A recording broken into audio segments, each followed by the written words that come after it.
Ang umaga po, araw ngayon ng Lunes. Ang ganda po ng panahon. Sana maghapon ganito ang panahon para hindi mainit sa katawan pag nagtatrabaho. Sobra kasi init. Ngayon kasi masama ang uminom na maraming tubig. Masama rin kunti ang tubig, sakto lang. Ngayon gagawa ko. Hindi ako gaano mahirapan kasi medyo kulimlim. Bubunot ulit ako ng damo.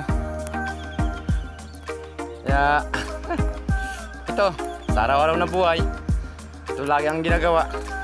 Akit na po ako sa taas, mag-iinap po ako. Tapos umpisa na para maagang matapos o maka-umpisa ng ibang panibago para lahat may magawa. Sige po, hanggang dito na lang ang video.